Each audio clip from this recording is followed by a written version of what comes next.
Surpreendentemente, nesse subúrbio tranquilo próximo à cidade do Cabo, na África do Sul, os moradores estão em guerra.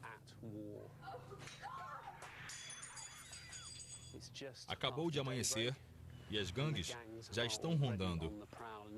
Nas próximas horas, algumas dessas casas serão saqueadas. Esses caras são espertos e sagazes. Eles podem escalar qualquer coisa e podem invadir até a casa mais bem protegida. É bastante perturbador ver um dos nossos parentes primatas mais próximos se adaptando tão bem à vida urbana. Eu tenho medo que eles destruam a nossa propriedade, a loja. Eu não gosto nem um pouco que eles estejam na cidade.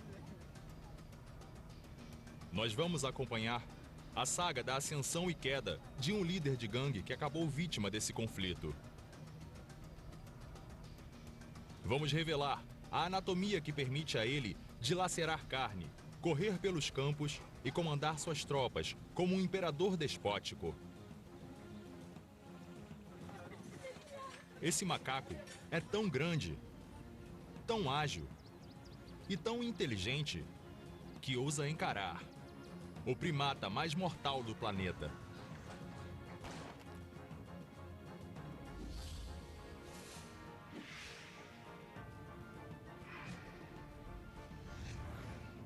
Gigantes da natureza, babuíno.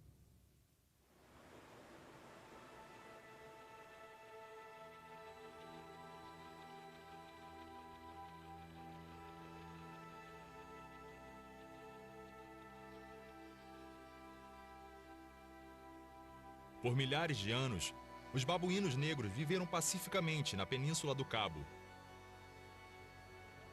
Até que um novo primata reivindicou essa terra valiosa.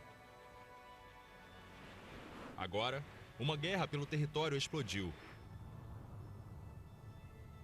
Essa estreita faixa de terra no extremo sudoeste da África era o lar dos babuínos negros, muito antes dos seres humanos se estabelecerem aqui. Mas à medida que a cidade do Cabo e seus subúrbios cresciam, os babuínos negros ficavam confinados. Eles estão resistindo nos últimos enclaves da região. É aqui que os babuínos dormem. Eles estão naquela árvore. Mas esse é o lugar onde eles descansam, e está na hora do café da manhã. Então, eles passaram pelo campo de golfe. Só eles estão autorizados a passar a noite aqui, porque eles estão indo para as casas atrás de comida. Esse é um arranjo perfeito para os babuínos. Eles dormem ali, cruzam o campo de golfe, invadem as casas, tomam café da manhã, depois sobem a montanha para um rápido almoço e uma soneca. Mais tarde, eles voltam completamente satisfeitos.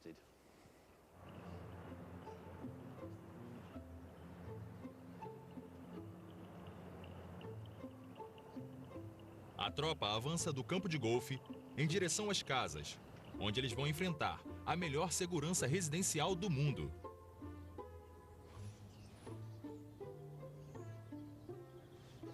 É um destacamento de ataque. Olha como eles entram direto. Tentar acompanhar essa tropa é quase impossível. Os muros não são obstáculos na busca obstinada por comida. Nós seguimos esse destacamento de ataque enquanto eles iam de casa em casa, de jardim em jardim, por 5 ruas, agarrando tudo que parecia saboroso. Eles encheram as bochechas e agora estão indo preguiçosamente para a montanha.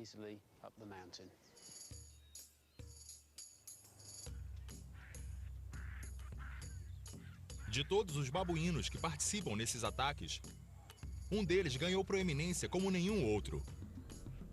Ele ficou conhecido como Fred.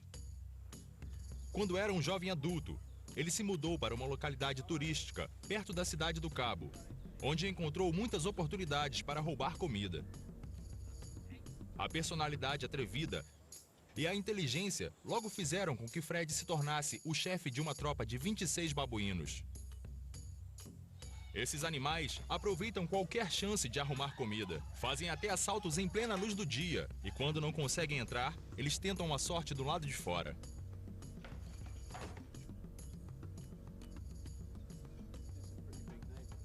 Bentley Kaplan estuda o comportamento dos babuínos, se concentrando em um dos seus hábitos menos encantadores. A tropa inteira vai varrer essa cidade. 15 ou 20 babuínos correndo pela rua. Eles correm até as lixeiras e jogam tudo no chão. E com que velocidade? Quer dizer, nessa rua deve ter umas 50 lixeiras em um lado. Em quanto tempo eles passam de uma para outra? Talvez eles consigam em menos de 5 minutos. 5 minutos? É muito, muito rápido. Isso é bem mais rápido do que os garis. É mesmo. Muito do trabalho dos garis envolve chegar depois que os babuínos passaram pela rua. Eles encontram tudo revirado e têm que recolher o que ficou para trás. Dá para imaginar? Você sai para o trabalho, volta para casa e encontra a lixeira virada e o lixo espalhado por toda a entrada da garagem. Deve ser difícil amar os babuínos. É muito difícil. Se essa for a sua casa. Isso é uma grande verdade. Os babuínos também passaram a roubar comida e atacar os carros. Com a prática, o Fred se tornou o melhor assaltante de carros do pedaço, saqueando até 5 veículos por dia. Ele até aprendeu a esperar o sinal da trava antes de entrar em ação. As façanhas do Fred foram manchete de notícias. Além de termos uma das taxas de criminalidade mais altas do mundo, precisamos lidar com um novo invasor. Mas ele acabou ficando audacioso demais. Ele se tornou tão agressivo que as autoridades da cidade do Cabo foram forçadas a intervir. O Fred precisava ser detido. Em março de 2011, foi tomada a difícil e polêmica decisão de sacrificá-lo.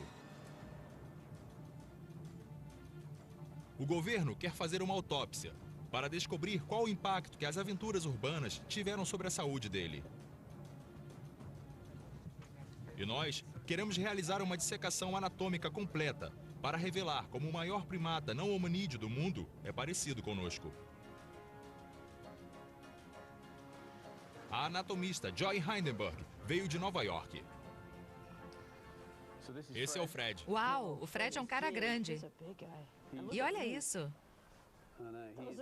É enorme. Eu sei, ele é um babuíno muito imponente. Eu não quero encontrar com ele no beco escuro. Quais são as características que distinguem os babuínos entre os primatas? De forma geral, o plano corporal sugere um animal que se movimenta livremente no solo. Nós viramos bípedes, ele se manteve sobre 4 patas. E é muito bem adaptado para correr no chão e para escalar falésias.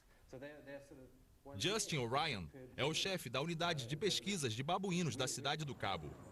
Ele trabalhou com Fred por 3 anos, observando e registrando inúmeros roubos e embates. Quando a gente olha assim, os babuínos são incrivelmente humanos, não são? Ah, com certeza. Eles são membros do mesmo grupo que nós e temos várias características comuns. Uma delas não é anatômica, é o agrupamento social. Eles são animais muito sociais.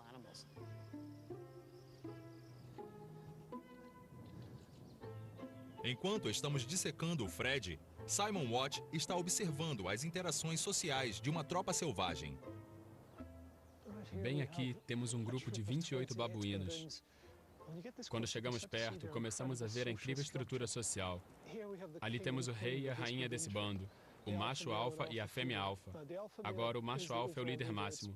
É uma sociedade muito politicamente incorreta. O que ele diz é lei. Se ele for embora e levar o grupo para uma área totalmente diferente, todos os outros vão atrás. Ele governa com mão de ferro. É uma relação muito agressiva. Eles têm uma hierarquia de assédio moral. Cada babuíno abusa de quem está abaixo dele.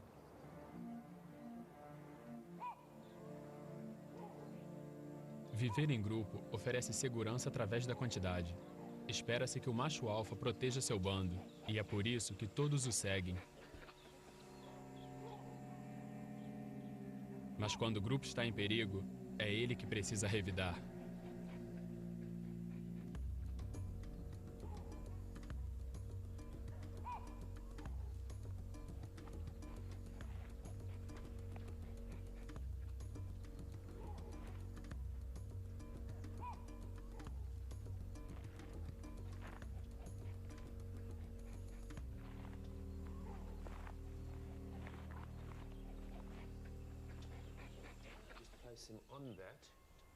O Fred nunca se intimidou com o perigo e, por isso, ele era um velho conhecido do veterinário Hamish Curry. É claro, eu conheci esse babuíno muito bem. Era um animal muito robusto. Ele quer fazer uma radiografia do Fred para procurar sinais de briga. Eu vou preparar a máquina. Prontinho, agora vamos fazer o raio-x.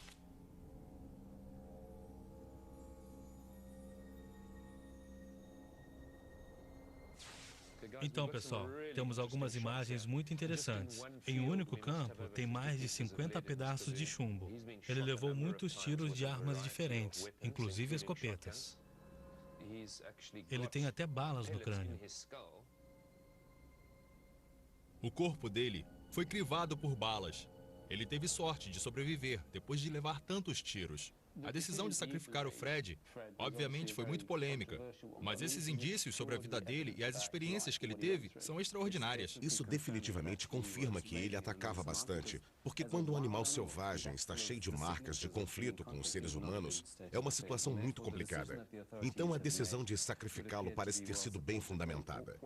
Agora nós precisamos levar essas evidências para a autópsia e descobrir o que mais aconteceu com o Fred como resultado dos frequentes conflitos com os seres humanos e quais os outros problemas que ele pode ter tido.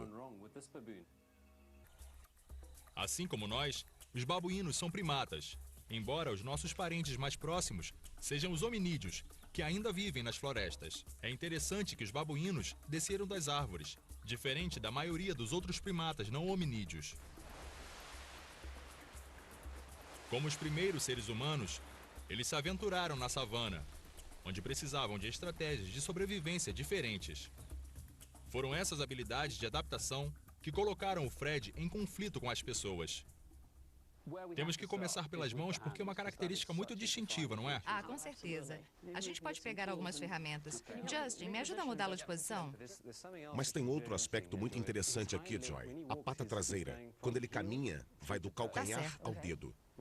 Mas aqui na frente, quando ele está com a pata esticada assim, ele não pode colocar a palma no chão. Uau, é muito diferente dos hominídeos que se apoiam nas articulações dos dedos. Eles andam assim. Os gorilas e os chimpanzés andam sobre os nós dos dedos. Eles têm dedos compridos, mais adequados para se pendurar nos galhos das árvores. Mas os babuínos têm dedos curtos, então eles conseguem correr mais rápido. Ao caminhar sobre os dedos, cada passo é maior e mais eficaz. Então, vamos olhar a palma da mão de perto. Dá pra ver que tem um coxinho enorme. Mark, você pode me dar a sua mão? A mão inteira, literalmente. Eu tenho mão de babuíno, com dedos grossos, infelizmente. Tudo bem, vamos comparar com a sua mão. Você tem um coxinho aqui, mas não é nem um pouco tão espesso como esse. E olha as proporções. Esses dedos são muito curtos em comparação com os seus, mas a palma é proporcionalmente mais comprida. E você tem uma protuberância aqui, que permite trazer o dedão para dentro. Aqui, ele tem a mesma estrutura, então também tem a capacidade de fazer isso, a oponibilidade do polegar. Para nós, isso vai ser muito interessante. Olha só. Exatamente. Isso é tão bacana. Olha, eu tô fascinada. Eu também, mas quero ver como isso funciona, então vamos começar a cortar. Vamos começar.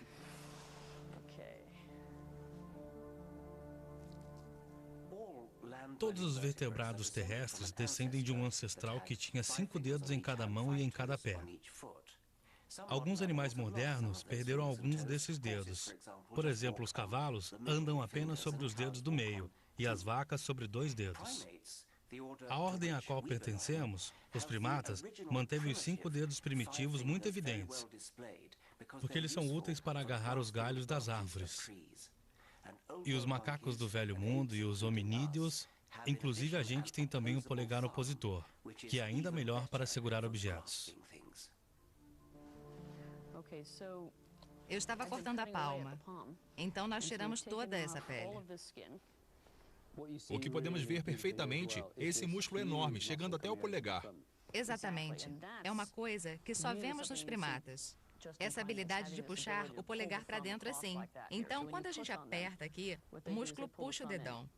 Isso é muito interessante, porque ele não é muito diferente dos outros dedos, só está posicionado de outra forma. Então, se a gente virasse o polegar para fora e alinhasse com os outros dedos, ele iria flexionar na mesma direção que os outros. Mas, na verdade, ele está deslocado 90 graus. Então, quando esses dedos se dobram assim, o polegar se flexiona na outra direção. E é isso que nos dá a oponibilidade. A capacidade de fazer esse movimento depende parcialmente desses tendões aqui, cujo feixe de músculos está aqui em cima. Podemos ver mais perto? Com certeza, vamos dar uma olhada. O polegar opositor evoluiu ao longo de 60 milhões de anos. É uma obra-prima da evolução que permite aos primatas segurar e manipular pequenos objetos. Quando Fred descobriu que as pessoas usavam os carros como despensas móveis, ele foi capaz de usar as mãos para abrir as portas e logo começou a explorar esse potencial. Ele se tornou mais ganancioso e mais atrevido. Telly Hoffman, da Universidade da Cidade do Cabo, observou a evolução das táticas dele. Um indivíduo como Fred vê um carro, tenta ver se está aberto e corre para outro de forma frenética, pensando, eu preciso entrar num carro, ou é uma coisa aparentemente mais calculada? É provável que ele ficasse no meio do caminho. Ele com certeza não atacava indiscriminadamente. Se alguém estacionasse na rua, ele não iria em qualquer carro. Normalmente, ele via o que tinha dentro. Então, se o carro estivesse fechado com pessoas dentro, as chances dele se aproximar eram menores.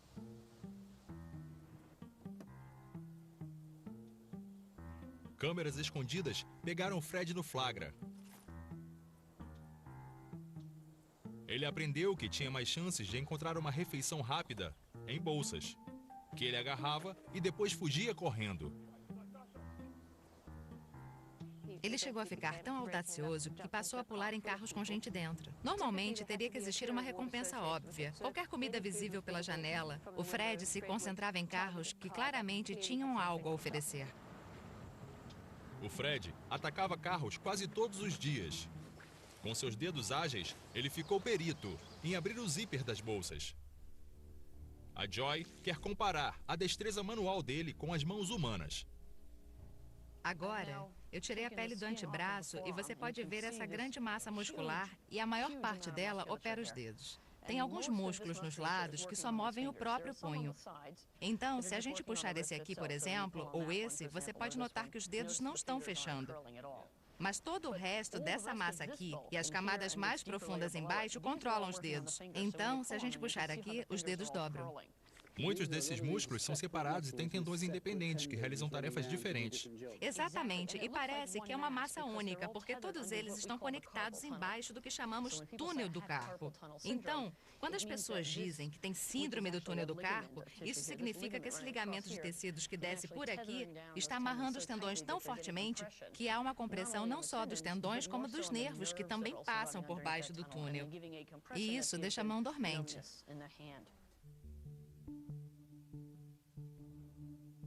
Os grandes músculos no antebraço do babuíno são ligados a tendões, que funcionam como elásticos conectados até a ponta dos dedos.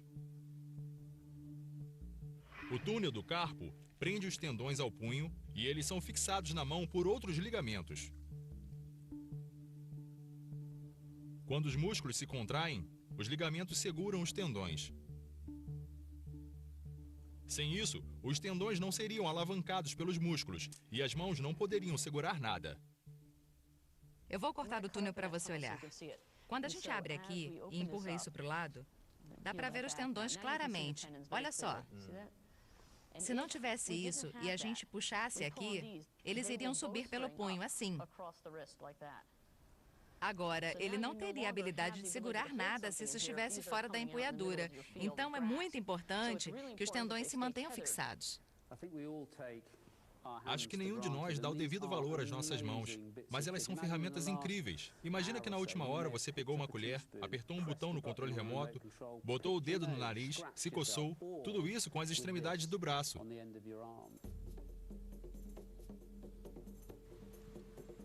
O controle intrincado do dedo indicador e do polegar é o que permite aos babuínos realizar ações tão humanas. As autoridades da cidade do Cabo estão numa constante luta para deixar tudo à prova de babuínos. Então isso é uma lixeira doméstica padrão. É sim. Elas foram modificadas para serem à prova de babuínos. Foram colocadas 2 travas aqui, e se você for um morador, só precisa destravar e levantar a tampa. E quando você fecha, ela fica trancada. Por mais que você faça isso, a lixeira não vai abrir. Ela não vai abrir. Então, por que isso é só parcialmente a prova de babuínos e não completamente? Muitos dos machos adultos já aprenderam a abrir essas lixeiras. Quanto tempo eles levaram? Nós fizemos um experimento e vimos que eles descobriram como abrir em 7 dias. E como eles não podem fazer tudo ao mesmo tempo, normalmente jogam a lixeira no chão, abrem um lado, depois viram e abrem o outro lado. Então, como você faz com que isso seja a prova de babuínos? Você precisa pegar qualquer coisa, um cadeado, um clipe ou um cabo, e prender nesse buraquinho aqui. Assim, a tampa vai ficar efetivamente fechada. E quando alguém tentar abrir, isso vai trancar e não vai ser possível destravar. Então, na verdade, se o dono da lixeira colocar um cadeado nas 2 travas no dia de botar o lixo para fora, é muito simples. Os garis não precisam fazer nada. Ruas limpas, sem problemas. Assim como os seres humanos, os babuínos dependem das mãos. Mas existe uma parte da anatomia deles que os torna ginastas muito melhores que nós. Parece que eles usam a cauda para ter equilíbrio. Quando um babuíno pula de uma árvore para outra ou de uma rocha para outra, geralmente vemos que a cauda é usada como contrapeso, só para corrigir o movimento. Nós, os hominídeos, somos singulares entre os vertebrados terrestres, por termos perdido nossa cauda. Nossos parentes primatas não hominídeos mantiveram as suas, assim como quase todos os animais que vivem na Terra. Uma cauda é um equipamento custoso para ser desenvolvido e precisa ter alguma utilidade. Os macacos do Novo Mundo têm uma cauda prehensile, que funciona como um membro extra. Os babuínos que desceram das árvores também a usam para ter equilíbrio enquanto correm pelo chão ou sobem penhascos. Do meu ponto de vista, o mais fascinante é que se um cão fizesse isso com o rabo na minha sala de cirurgia, eu diria que está quebrado. Verdade. Observando os babuínos sentados nas árvores, a parte da cauda que vemos mexer é essa aqui. A base da cauda. A base da cauda que, olhando, parece estar presa ao galho da árvore, com essa parte balançando. É isso que acontece aqui? A gente viu os filhotes fazendo isso também, quando estavam nas costas da mãe. A base é quase como a parte de trás de uma cela. Mais ou menos assim? É, e o filhote estava apoiado aí, como se fosse um encosto. Com certeza. Parece o encosto de uma Harley Davidson. Sabe o que eu quero dizer? Você tinha que comparar com alguma coisa mecânica, né? Claro. Vamos olhar aqui dentro? Deve ser fascinante. Eu definitivamente quero ver essa articulação.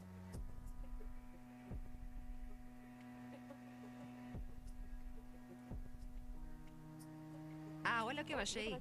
Tem um pedaço de bala aqui. É uma bolinha prateada, tá vendo aqui? Tô. Olha só. Isso é um pedaço de bala. É, viu só? Bem aqui. Encontrar uma bala em tão pouco tempo é um indício muito triste. Continua escavando em volta desses ossos. Esse é o ponto de flexão que a gente estava falando. E se a gente abrir, dá para ver que aqui é muito branco. Essa é a própria cápsula articular. Então, tem uma boa articulação aqui dentro, com um coxim grande que permite muitos movimentos.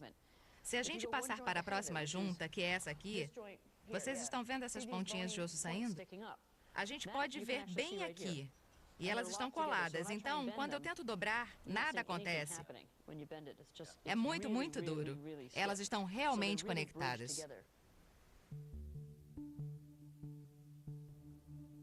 A coluna vertebral dos babuínos termina num conjunto de ossos fundidos, assim como a nossa. Nos seres humanos, isso está conectado ao cóccix, mas nos babuínos é o começo da cauda.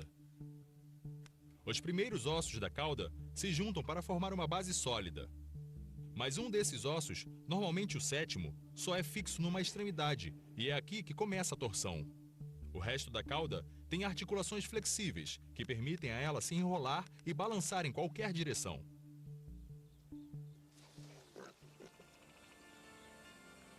Um bom equilíbrio e a destreza significam que os babuínos, como o Fred, estão perfeitamente equipados para a sobrevivência nos arbustos e nos subúrbios. A ruína do Fred começou quando ele passou a usar uma outra parte de sua anatomia para ameaçar qualquer um que atravessasse seu caminho.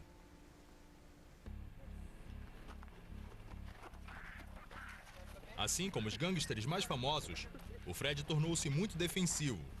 Qualquer um que cruzasse o seu caminho enfrentava intimidação e violência.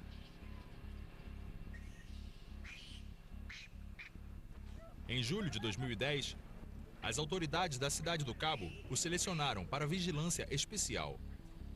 Quando ele arreganhava os caninos enormes, poucas pessoas queriam discutir. Quando a gente observa os babuínos na natureza, a primeira coisa que chama a atenção é o rosto marcante. Quando eles bocejam, a gente logo nota essas presas incríveis. Os dentes são impressionantes.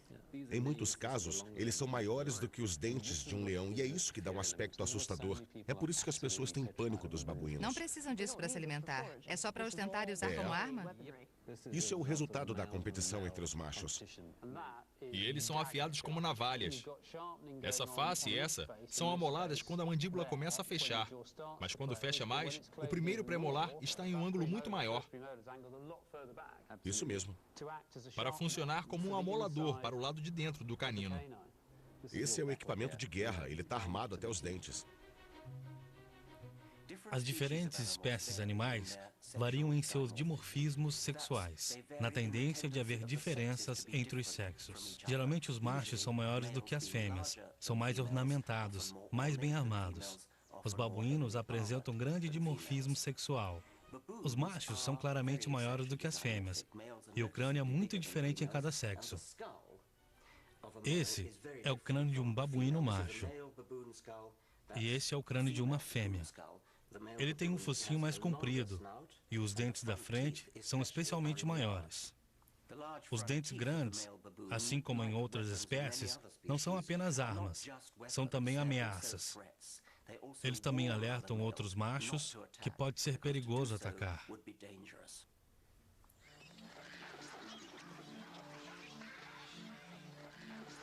Os babuínos podem causar ferimentos graves uns aos outros na constante luta pela dominância. Apenas os mais corajosos ou imprudentes ousaram desafiar a posição do Fred como líder do bando. Mas quando ele começou a ameaçar os seres humanos, entrou numa guerra que nunca poderia ganhar. Ele mordeu 2 pessoas tão gravemente que elas precisaram de pontos. Depois disso, ele estava com os dias contados. Geralmente, os babuínos usam seus dentes para comer e não para atacar. Ele está triturando aquela pinha, dá para ver os pedacinhos caindo. Preciso dizer que eu acho impressionante que ele abra uma delas. Quer dizer, essa pinha é muito dura, eu não consigo nem... Você é capaz de abrir isso? De jeito nenhum, eu nunca ia conseguir. Acho que isso mostra a força da mandíbula dele. Os dentes dos babuínos têm formatos muito diferentes, que, assim como os nossos, complementam uma dieta muito variada. Mas eles têm uma mordida muito mais forte do que a nossa. Eles têm músculos temporais maiores, é esse músculo grande que fica aqui em cima. Os masséteres que ficam nos lados, nas bochechas, também são maiores. Esses são os principais músculos usados para fechar a mandíbula. Comparando com a gente, são muito maiores em relação ao tamanho da cabeça. Então, eles já têm mais força. Além disso, a mandíbula deles é mais comprida, o que forma uma alavanca maior. Quando eles fecham a boca, não precisam de tanta força muscular quanto nós precisaríamos. Os babuínos podem comer quase qualquer coisa e quando eles encontram comida, contam com um truque descarado para guardá-la. Eles têm um espaço extraordinário na boca, não tem? Com certeza. Se a gente abrir a mandíbula e afastar as bochechas... São as bolsas da bochecha. Olha o tamanho da comida que eles podem esconder na boca. Pronto, a gente pode tranquilamente enfiar uma maçã aí. Dava até para botar mais coisa, ainda tem espaço. Ele poderia colocar mais uma no outro lado, segurar uma na boca, uma em cada mão e sair com 5 maçãs, enquanto a maioria dos animais ficaria tentando comer uma só no chão.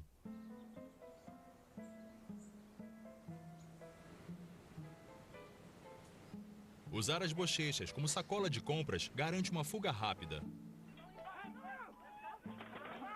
O restaurante Black Marlin era um dos alvos preferidos da gangue do Fred. Eles enchiam as bolsas com a comida das mesas até serem forçados a sair correndo. O Tertius é o chefe de patologia daqui e se juntou a nós para abrir a cavidade corporal do Fred.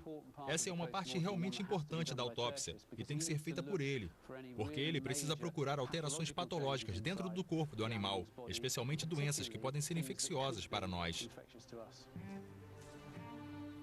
Eu estou cortando o músculo do abdômen aqui. Estamos vendo a camada de gordura. Isso é chamado de aumento. É um tipo de membrana de gordura que cobre os órgãos, especialmente o estômago. Esse aumento é lindo. Olha, parece uma renda. É impressionante. Se estivéssemos vendo isso em uma pessoa, ela estaria cheia de gordura. Joy, eu vou abrir a caixa torácica. Vamos ver? Uau, esse coração é imenso. É enorme. Esse coração aqui é maior do que o meu punho. E o meu coração é mais ou menos desse tamanho. Então é do mesmo tamanho que um coração humano. É incrível. Eu estou apalpando o pulmão. Esse é o principal órgão que eu preciso examinar, para ver se tem sinais de tuberculose, por exemplo. Então você está procurando nódulos. Definitivamente. Se você tiver sorte, às vezes pode encontrar nódulos na superfície.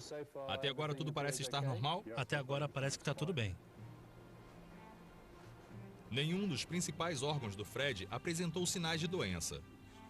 Mesmo com os ferimentos de tiro, ele parece ter sido um babuíno muito saudável. Tá certo, o sistema digestivo. Então, Joy, parece humano? Aqui é a junção entre o intestino grosso e o delgado. E essa parte aqui é chamada de seco. Aqui, uma pessoa teria um apêndice pendurado.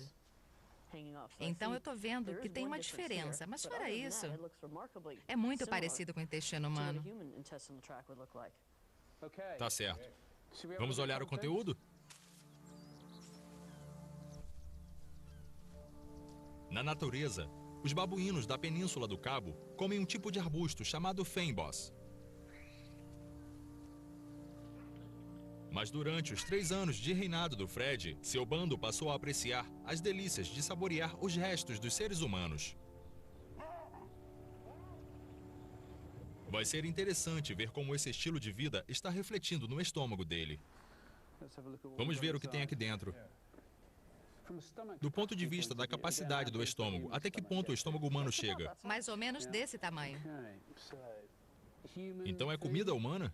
É, com certeza. Essa cor de laranja não é encontrada no feimbos. Na verdade, todas essas cores vermelhas e alaranjadas vêm de comidas produzidas por seres humanos. Então, não tem nenhum sinal de comida de babuíno aqui. Muito pouco. Essa é a dieta de um babuíno que passa o dia inteiro sentado até ter uma oportunidade de atacar, encher as bolsas da bochecha e forrar a barriga com comida de seres humanos. Então o mais comum é esse verdinho. É.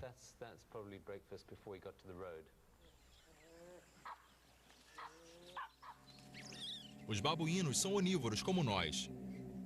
Eles comem tanto carne quanto vegetais, se houver oportunidade.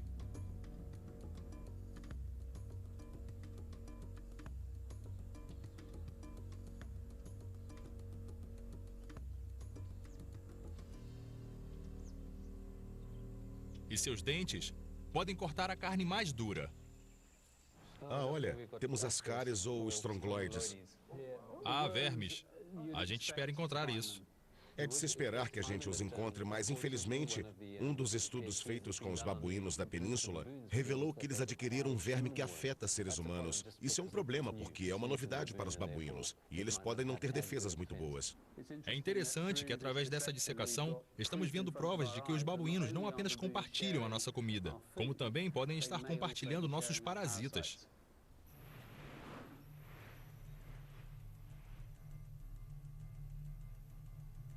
A autópsia do Fred vai continuar durante a noite, então vamos dividir a equipe. A Joy está começando uma complexa dissecação do rosto.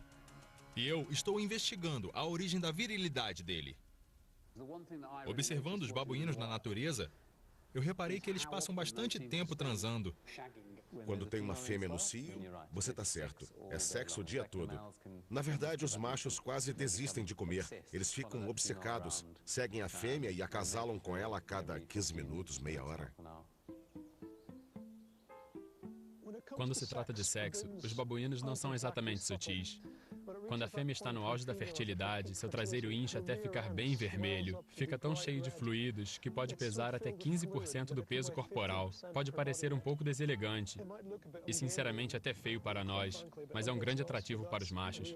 Ela quer se exibir, mostrar que esse é o momento em que o macho alfa deve acasalar com ela. E nos próximos dias é isso que vai acontecer. Ele vai copular com ela continuamente e, além disso, vai ficar de olho para garantir que ela não dê nenhuma escapadinha. As fêmeas usam o sexo para manipular os machos, fortalecendo alianças e ganhando favores.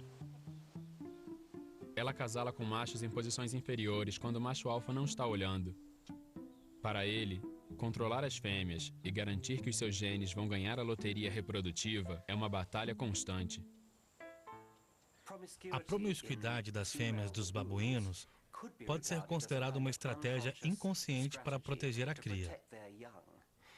Porque os machos não têm como saber quais os filhotes são seus e quais são os dos outros. É do interesse de cada macho proteger os seus próprios genes. E como ele não pode distinguir os seus filhos, é provável que ele proteja todos os filhotes.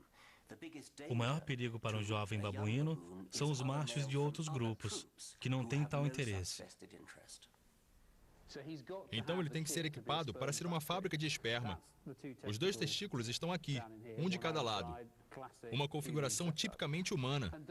E ele tem um báculo, um osso do pênis, aqui dentro. Tem. Eu nunca vi. Vou ficar fascinado em ver um desses ossos. Vamos dar uma olhada e ver se a gente consegue dissecar um deles.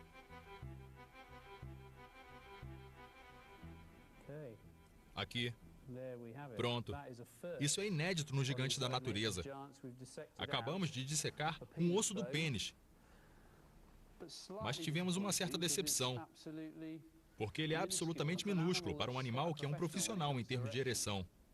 Então é possível que isso seja vestigial e esteja fadado a desaparecer com o tempo, como aconteceu conosco. Acho que pode ser. O pênis é a arma reprodutiva que atira espermatozoides dentro da fêmea. A munição é produzida no par de testículos. São testículos grandes, prontos para disparar uma boa carga de esperma. Para os machos, uma consequência da promiscuidade das fêmeas é que acontece uma grande disputa de espermatozoides dentro delas.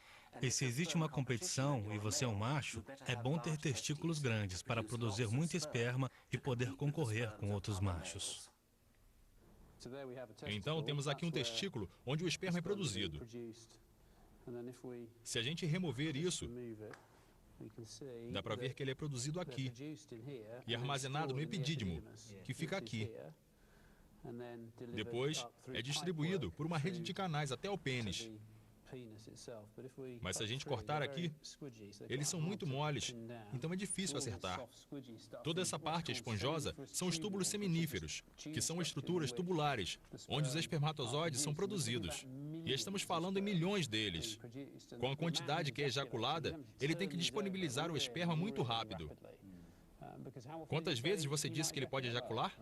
Bom, ele pode copular e ter uma penetração peniana completa a cada 15 minutos tranquilamente, quando a fêmea está no cio. Então, são muitas vezes por dia. O que é extraordinário.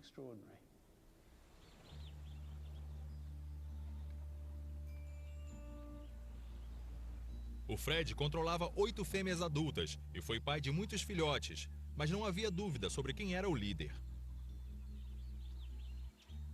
Ele administrava a política do bando com maestria, usando uma variedade de expressões faciais para manter todos na linha. A Joy quer descobrir como os babuínos usam os músculos faciais para se comunicar uns com os outros. Como você está indo? Acho que a gente acabou aqui. Vocês podem me ajudar a virá-lo? Tudo bem, vamos colocar ele assim. Pronto. Eu tirei a pele de um lado e deixei o outro inteiro, para que você veja muitos dos músculos da face. Aqui é o lábio superior. E quando o músculo é contraído, os dentes ficam expostos. Esse músculo passa por aqui. Se você puder segurar a cabeça dele, acho que fica mais fácil. Tudo bem, aqui. Assim eu posso mostrar os músculos. Aqui? Tá ótimo. Então tem mais um monte de músculos aqui na bochecha. Alguns puxam o lábio para mostrar os dentes, mas também dão tensão à bolsa da bochecha onde estava a maçã. Daí, em cima, tem esses músculos no topo da cabeça que descem até esse pedacinho de pele da sobrancelha. E quando contraem, puxa a sobrancelha para frente e para trás. E até a orelha. Olha esse músculo aqui atrás. Isso puxa a orelha para trás. Quando eles levantam a sobrancelha, as orelhas ficam para trás ao mesmo tempo. Isso é um gesto de ameaça. É muito claro o que esses caras querem dizer, só com as expressões faciais. Todo o grupo entende. Eles carregam uma grande quantidade de informação sobre como navegar entre as complexas minas terrestres sociais que permeiam a vida em grupo. Eu estou com muita sorte nesse momento, porque quando a gente fica tão próximo a um bando de babuínos, começa a ver as interações sociais. Você tem que chegar bem perto para observar as expressões faciais e dá para ver que eles estão realmente se comunicando, numa variedade de formas às vezes muito sutis. Para começar, se um deles boceja mostrando os caninos assim, ele está dizendo, vem me pegar se você acha que é forte o bastante. Fazer um estalo bem audível com os lábios, com esse barulho, é uma forma de conciliação, de submissão, de mostrar que você não é uma ameaça. Um dos gestos mais comuns quando eles querem pedir desculpas é fazer uma careta, quase como um sorriso, mostrando os dentes só um pouquinho.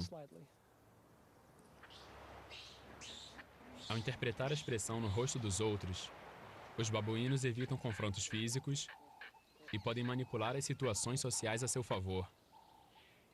Enquanto eu estou tentando decifrar as expressões deles, fico pensando se eles olham para a gente e fazem a mesma coisa.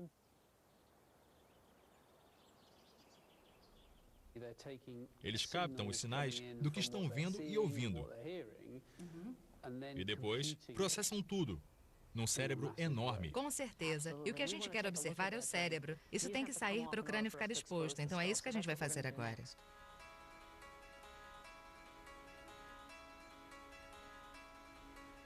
Agora você chegou ao crânio. Estamos no crânio. Vamos cortar por aqui, e depois aqui e aqui. Eu espero que a serra não corte muito fundo e a gente consiga ter uma boa visão do cérebro. Perfeito. Aqui está o cérebro. Tiramos a tampa do cérebro. Muito bom. Isso é a dura mater?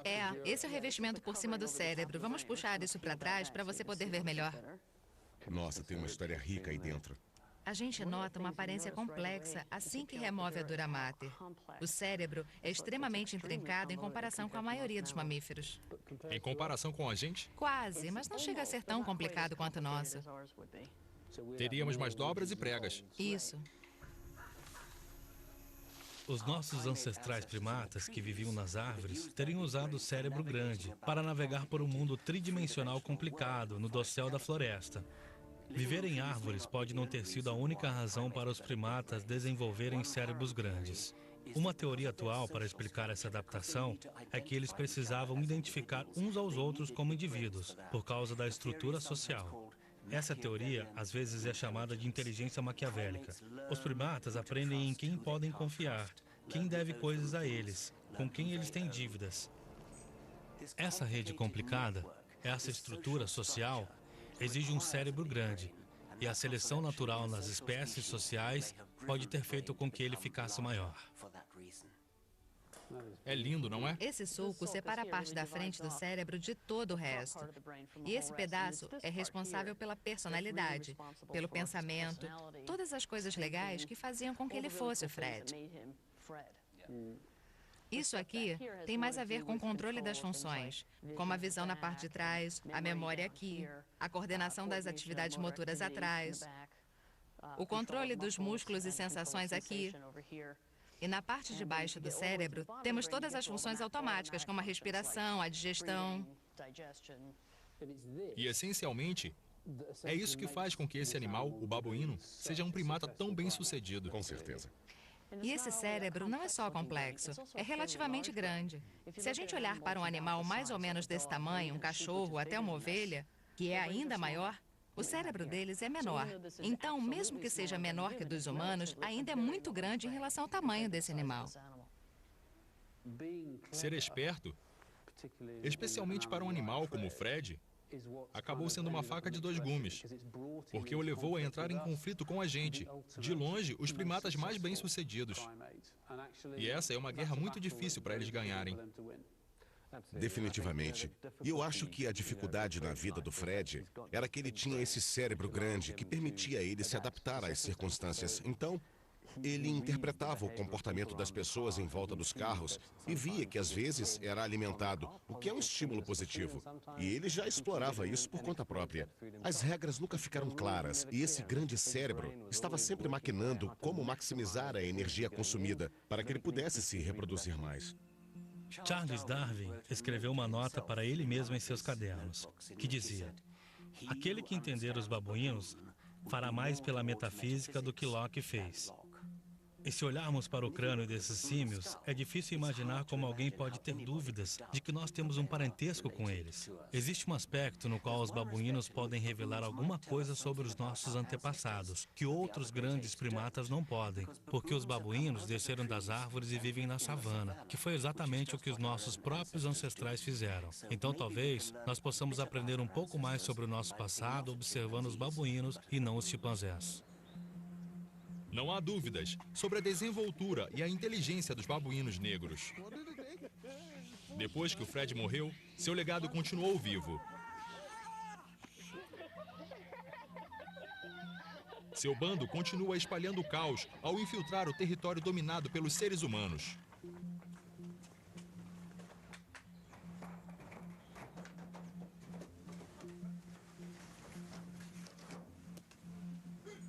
A guerra entre os primatas não acabou. Ele saiu pela frente! Ele saiu pela frente! O Homo sapiens terá que usar a sua engenhosidade para descobrir como lidar com babuínos espertos como o Fred.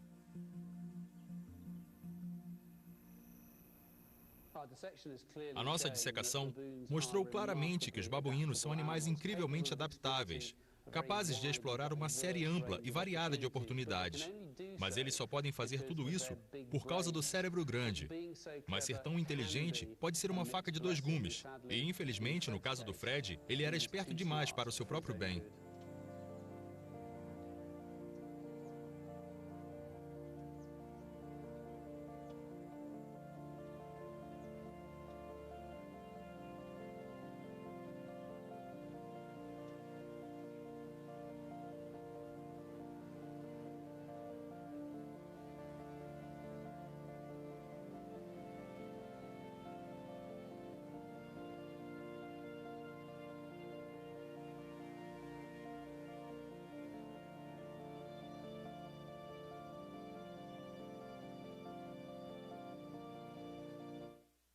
Sou Laurence Waba, estou no Rio Negro, na Amazônia. E você está no Nat Geo. Reino Animal estreia próximo sábado, às 10h30 da noite, no Nat Geo.